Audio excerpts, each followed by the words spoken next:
Hello friends, आप देख रहे हैं आपका चैनल शेयर बाजार विद आयुष। और दोस्तों, बात करेंगे इस वीडियो में किसके बारे में, काफ़ी सारी इंपॉर्टेंट खबरों के बारे में। शुरुआत करेंगे इस वीडियो को सुज़लॉन एनर्जी से, बिकॉज यहाँ पर कह सकते हैं बड़ा अपडेट निकल कर आया है। तो आप लोग देखिएगा वीडियो को पूरा ज़रूर, लेकिन उससे पहले अभी तक अगर आपने चैनल को सब्सक्राइब नहीं किया है तो आप लोग चैनल को सबसे पहले सब्सक्राइब कर लीजिएगा। तो दोस्तों, सुज़लॉन के अंदर आप कह सकते हैं एक बड़ी ब्लॉक डील होने वाली है। वैसे 67 पे देखिए स्टॉक की क्लोजिंग देखने को मिली, और पिछले एक महीने के अंदर आप सुज़लॉन को देखेंगे तो 22% चला है। और पिछले एक साल में तो आप रिटर्न अगर आप देखते हैं तो 34% का है। लेकिन लास्ट 5 साल में जो इन्वेस्टर्स के पैसे बनाए अपने आप में देखिए काफ़ी शानदार है। करीबन 2000% के आसपास शेयर जो है वो चलता हुआ देखने को मिल चुका है। मतलब आप समझ सकते हैं कि 5 साल में इन्वेस्टर्स की जो वेल्थ है उसको काफ़ी बढ़ाने का काम सुज़लॉन ने किया है। नो डाउट अभी भी अगर आप लॉन्ग टर्म में देखेंगे तो एक वेल्थ डिस्ट्रॉयर है, 45.89% नीचे दिखता है। बट ये बात सही है कि एक रिकवरी देखने को मिल रही है, एक रिकवरी का अटेम्प्ट देखने को मिल रहा है, बिकॉज कंपनी बढ़िया कर रही है। अब इसी बीच अगर आप देखेंगे खबर निकल कर आ चुकी है, और ये खबर क्या है कि प्रमोटर्स के द्वारा दोस्तों जो है वो हिस्सेदारी बेची जाएगी कंपनी के अंदर। जी हाँ, जो प्रमोटर्स है सुज़लॉन एनर्जी के, वो बेसिकली दोस्तों अपना स्टेक बेचते हुए नजर आएंगे। और इस स्टेक से ऑलमोस्ट करीबन 1300 करोड़ रुपए के आसपास कंपनी जो है वो रेस कर सकती है through a series of block deals. अब ये बात ध्यान रखिएगा, जो रिपोर्ट बता रही है उसके हिसाब से प्रमोटर्स करीबन 20 करोड़ शेयर्स या फिर 1.4% of the equity in the company जो है वो अपना हिस्सा बेचते हुए नजर आएंगे। अब एक बात ध्यान रखिएगा, प्रमोटर्स के पास ऑलमोस्ट 13.25% स्टेक है कंपनी के अंदर। तो 1.4% इक्विटी अगर आप देखेंगे उनकी तरफ बेची जाएगी, और 11% ऑफ देयर करंट होल्डिंग। तो आप समझ सकते हैं कि काफ़ी ज़्यादा बड़ी बिकवाली कह सकते हैं आती हुई देखने को मिलने वाली है प्रमोटर्स के द्वारा। लेकिन एक बात ध्यान रखिएगा, अब हमेशा एक बात ध्यान रखिए, कोई ब्लॉक डील होगी तो वो ऐसा नहीं है कि जो प्राइस है उस पर हो जाएगी, हमेशा डिस्काउंट पर होगी। तो करीबन 2% के आसपास का डिस्काउंट, यानी मामूली सा डिस्काउंट है, इसके ऊपर देखिए ये ब्लॉक डील हमको होती हुई नजर आएगी।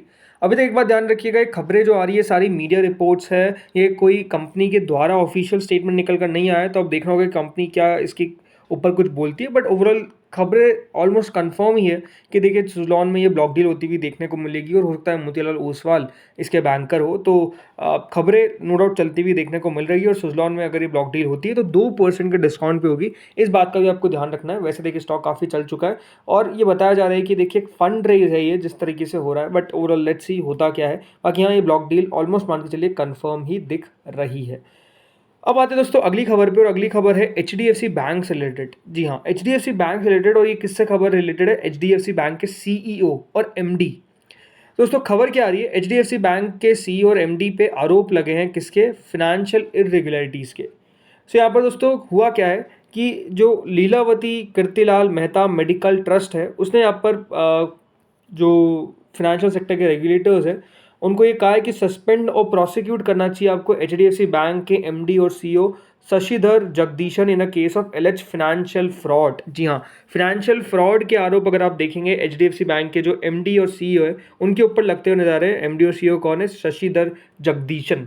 अब देखिए जो स्टेटमेंट निकल कर आया सैटरडे को, इसके हिसाब से बताया जा रहा है कि जो मेंबर ऑफ ट्रस्ट है उन्होंने ये कहा है कि वो एक्शन चाहते हैं on the basis of a court order by the Mumbai Magistrate Court and a resultant first information report filed by the Bandra Police Station, right?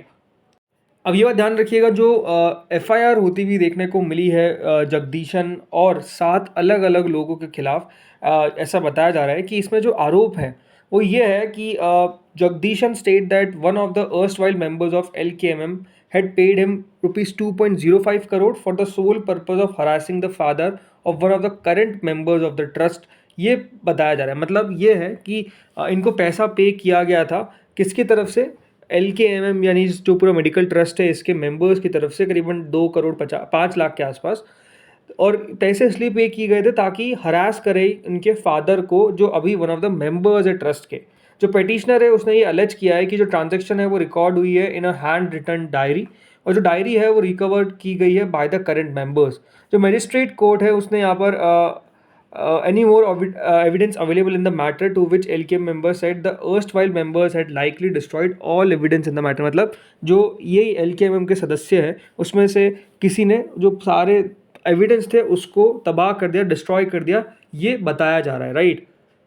अब ये बात ध्यान रखिएगा, जो LKMM है वो मैनेज करता है मुंबई का Lilavati hospital in Bandra, right. तो ये लीलावती हॉस्पिटल यही मैनेज करते हैं, और कोर्ट ने ये भी कहा है कि जो भी कंडीशंस है एफआईआर के लिए वो सारी फुलफ़िल हो चुकी है तो उसको फ़ाइल करना पड़ेगा। तो अब देखना दिलचस्प होगा कि किस तरीके से, याद रखिएगा, इस पे एचडीएफसी बैंक का रिस्पॉन्स आता है। अभी तक देखिए एचडीएफसी बैंक ने रिस्पॉन्स नहीं किया है, तो हमको देखना पड़ेगा।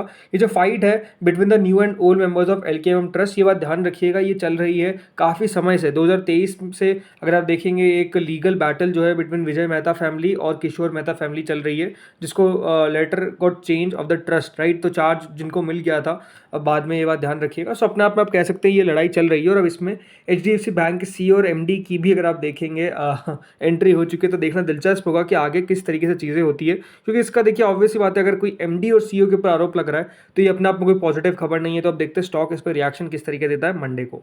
अब आते हैं दोस्तों अगली खबर पे। अगली खबर है एफकॉन्स इंफ्रास्ट्रक्चर से रिलेटेड। कंपनी को दोस्तों मिला है ऑर्डर। जी हाँ, शपूरजी बलुंजी ग्रुप की कंपनी एफकॉन्स इंफ्रास्ट्रक्चर, इसको करीबन 700 करोड़ का कॉन्ट्रैक्ट मिलता हुआ देखने को मिला है फ्रॉम रिलायंस फॉर दहेज विनाइल प्रोजेक्ट इन गुजरात। जी हाँ, करीबन ये जो प्रोजेक्ट है 700 करोड़ का बताया जा रहा है और इसका ऑर्डर जो है वो कंपनी को मिला है। एफकॉन्स इंफ्रास्ट्रक्चर, ये बात ध्यान रखिएगा, एक की इंफ्रास्ट्रक्चर इंजीनियरिंग कंपनी है और इनको 700 करोड़ का रिलायंस से लेटर ऑफ अवार्ड मिलता हुआ देखने को मिला है, ताकि एग्जीक्यूट कर सके सिविल, मैकेनिकल और एसोसिएटेड वर्क्स, जिसमें इंस्टॉलेशन, टेस्टिंग और कमिश्निंग है फॉर विनाइल प्रोजेक्ट्स एट दहेज गुजरात। ये जो प्रोजेक्ट है, ये बात ध्यान रखिएगा, शेड्यूल है for completion by the end of June 2026। तो ये ऑर्डर मिलता हुआ देखने को मिला है। अपने आप में अगर आप देखेंगे कंपनी की ऑर्डर बुक काफ़ी बड़ी है और लगातार अगर आप पिछले 1 साल में देखेंगे जब से लिस्ट हुआ है तब से उतना कुछ खास नहीं कर पाया। लिस्टिंग के बाद जरूर हमको एक तेज़ी देखने को मिली, बाद में स्टॉक में गिरावट देखने को मिल गई और अभी अगर आप देखेंगे 8% के निचले स्तर पर चलता है। पिछले 1 महीने में भी अगर आप देखेंगे तो कुछ खास ऐसा इसमें मूव आया नहीं है। तो अब देखते हैं इस खबर पे किस तरीके का रिएक्शन आता है।